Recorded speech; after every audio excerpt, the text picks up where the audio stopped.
Salut à tous, c'est Xela, bienvenue sur ma chaîne. Aujourd'hui je vous fais une vidéo pour vous aider à démarrer un régime sans gluten ou même pour vous aider si jamais vous êtes malade après avoir ingéré du gluten sans le faire exprès. Donc aujourd'hui je vous fais une vidéo SOS, je suis gluténisée, que faire? Alors pour ça, première étape, vous allez me dire ça paraît tellement logique, c'est d'éviter en fait les sources de gluten.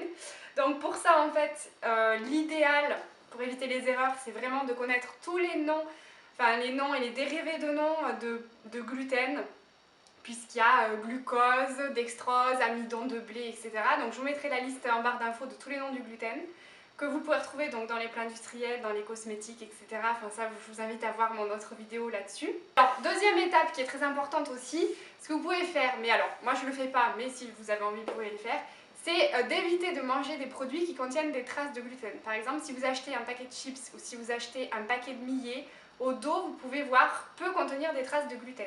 Alors, je sais qu'il y a des personnes qui sont cœliaques qui le font. Moi, pour ma part, je ne le fais pas. Par contre, ce que je fais, c'est que je rince mes céréales. Par exemple, si je mange du millet, je le rince 2 fois avant de le faire cuire. Et ça m'évite, on va dire, d'être malade. Donc ça peut être une petite astuce pour vous, si ça vous dit. Ensuite, troisième chose très importante, c'est d'éviter la contamination croisée. Alors ça peut être l'éviter quand vous êtes chez vous. Donc je vous ferai une autre vidéo en fait sur l'organisation de ma cuisine puisque je ne suis pas toute seule à la maison et mon conjoint lui ne mange pas tout le temps sans gluten, enfin il n'en a pas le besoin. Donc on a réorganisé la cuisine de manière à justement éviter les petites erreurs. Donc ça c'est la première étape. Donc pour cette vidéo SOS je suis gluténisée, que faire? Donc là on vient de voir éviter forcément les sources de contamination possibles. Donc ce qui est très efficace donc c'est le charbon actif. Celui-ci, alors le charbon en fait ça va capter en fait tout ce qui est ballonnement, gaz, etc. Donc vous avez en fait différents dosages sur les boîtes de charbon. Ça va être entre guillemets des dosages d'aspiration ou d'absorption. Donc ici c'est du 1000. Ça existe également en 2000. Alors là c'est du 1000 que j'ai, mais en haut dans la salle de bain j'ai du 2000. Enfin c'est vraiment pas... Il n'y a pas de problème par rapport à ça. Par contre il faut savoir que le charbon quand vous le prenez, il faut le prendre espacé de vos repas et de vos médicaments parce que ça va aspirer au niveau des repas les nutriments et au niveau des médicaments ça va réduire l'efficacité. Donc attention si vous êtes une femme et que vous prenez la pilule, puisque ça réduit l'efficacité de la pilule. Donc ça c'est quelque chose quand même à ne pas prendre à la légère.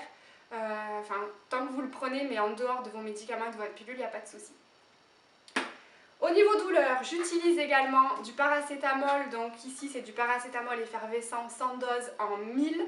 Puisque le Doliprane, comme je l'ai dit dans une autre vidéo, contient du gluten et pour ma part, donc moi ça m'allait pas du tout. Celui-ci, j'ai aucun souci.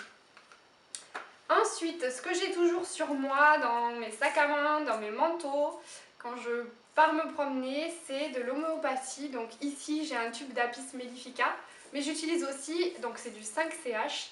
J'utilise aussi des tubes en 5CH d'histaminum, donc c'est de l'antihistaminique mais homéopathique. En fait, ce sont des tubes d'homéopathie en 5CH, ici Apis mellifica et également histaminum, enfin je ne l'ai pas là mais je m'en sers aussi. Ce sont en fait des médicaments homéopathiques qui moi m'aident en fait au niveau respiratoire et œdème, puisque j'ai d'autres intolérances alimentaires en plus de la maladie cœliaque du gluten. Et c'est vrai que si jamais j'ai une contamination croisée ou quelque chose comme ça, je vais avoir du mal à respirer. Donc ça, au niveau respiration, si vous avez au niveau des symptômes de l'asthme ou des choses comme ça peut vous aider, l'Apis mellifica. Et l'histaminum, donc c'est un antihistaminique. Et enfin, dernière chose, alors pour moi ça c'est le remède miracle, c'est la chlorure de magnésium, je ne sais pas si vous connaissez.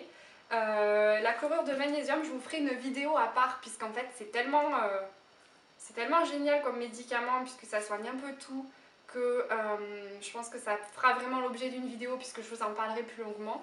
Mais en tout cas en ce qui concerne donc ici la gluténisation, moi je peux m'en servir, donc je dilue un sachet de 20 grammes que j'achète à la pharmacie, ça coûte 1 € et quelques. Je le dilue dans 1 litre d'eau et après si j'ai donc mal au ventre ou quoi, je me prends un petit verre en fait de chlorure et ça va aider en fait à booster le système immunitaire qui reprenne le dessus plus rapidement. Ce que j'utilise également pour soulager les douleurs de ventre, c'est une bouillotte. Alors la bouillotte ça peut faire truc de grand-mère, n'empêche que quand vous avez mal au ventre, la chaleur, il n'y a rien de mieux. Donc ça je vous invite, si vous n'avez jamais essayé quand vous avez mal au ventre à l'utiliser. Pour les femmes, vous pouvez l'utiliser aussi pendant vos périodes de règles, ça peut aider aussi à soulager les douleurs. Donc ça c'est super utile. Maintenant, ce que j'utilise aussi, parfois j'ai tellement mal au ventre que d'avoir le poids de la bouillotte qui contient beaucoup d'eau sur mon ventre, j'ai un peu du mal à supporter. Donc moi, ce que je préfère utiliser, c'est ça. Normalement, c'est un truc en fait en noyau qu'on utilise quand on a mal au dos, mal au cervical ou mal au dos. Mais en fait, donc moi je le fais chauffer au micro-ondes et je me le place sur mon ventre. Donc l'avantage c'est que c'est beaucoup plus maniable et que j'ai l'impression que la chaleur, en fait, elle est plus diffuse. Et pour ma part, c'est quelque chose que je vais préférer. Alors celui-ci, si ça vous intéresse, moi je l'ai acheté chez mon kiné, je l'ai payé 25 €. Mais les choses en noyau comme ça, vous pouvez en trouver chez Nature et Découverte ou alors sur internet. Donc je vous invite peut-être à y jeter un œil si vous ne connaissez pas et que ça vous intéresse. Voilà, donc ça c'était en fait mes petites astuces pour en fait, la gluténisation. Donc si vous avez mal au ventre sans faire exprès, que vous avez mangé du gluten, comment en fait vous pouvez soulager vos symptômes. J'espère que cette vidéo vous aura aidé et je vous dis à très bientôt dans de nouvelles vidéos. Je vous invite à liker cette vidéo si elle vous a plu et à vous abonner à ma chaîne. A très bientôt, ciao ciao!